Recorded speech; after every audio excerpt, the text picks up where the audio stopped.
Hi, I'm John Shim, back with you again on another video, another question. What we try to do in this series with our YouTube channels or with our articles that we write for Facebook or other social media articles is to talk about the questions that we get here.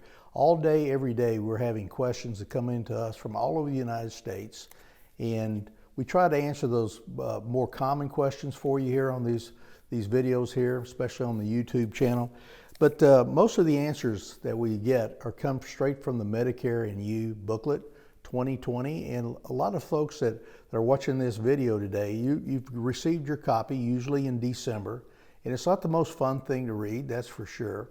But usually all the answers are here, or you could go out to Medicare.gov and look those questions up, or you could sit on hold for an hour with Medicare and get your questions answered there.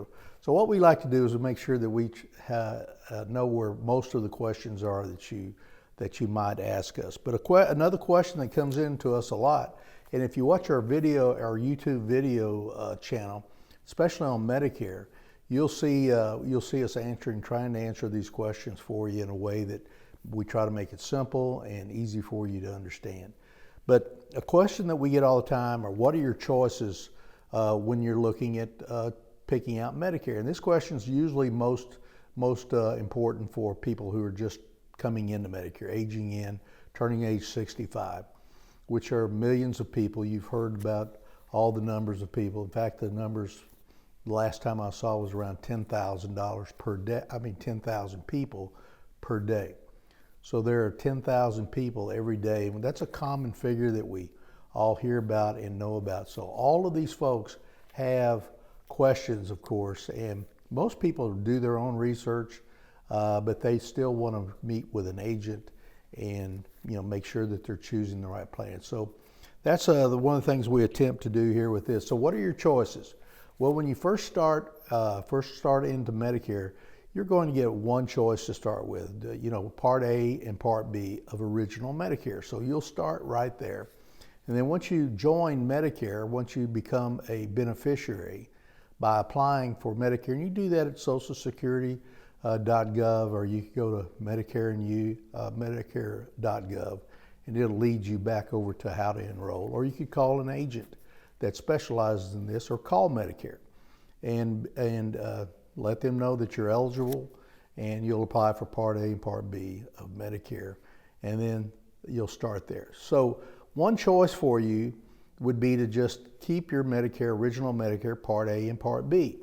That's one choice. Once you have that, you could add a prescription drug plan to. You should add it because there are penalties associated with not having it. But you'd have that Part A and Part B of original Medicare, and then you would add a Part D drug plan. Those Part D drug plans are provided by private insurance companies around the country. You see them on television advertising, big insurance companies, and they all offer Part D plans in this particular area of insurance. Then another piece with this particular path would be to add a Medicare supplement. So there are 11 Medicare supplement plans currently, and they go from Plan A and Plan B, they go to Plan F, Plan G, and Plan N, and others that are available to you. So you would have a original Medicare Part A and Part B, you would add a Part D, which is a drug plan, and then you would add a Plan F or Plan G, let's say a Medicare supplement plan. And there are different choices, there are different companies that do that, and that's okay to do that. You could have a prescription drug plan from one company and then have your Medicare supplement Plan G from another company. That's very common. You don't have to get the Medicare supplement and the Medicare drug plan from the same carrier. Now, another choice you would have would be to get your original Part A and Part B. That's how everybody starts. You apply for Medicare, you'll get your red, white, and blue card. You're familiar with that.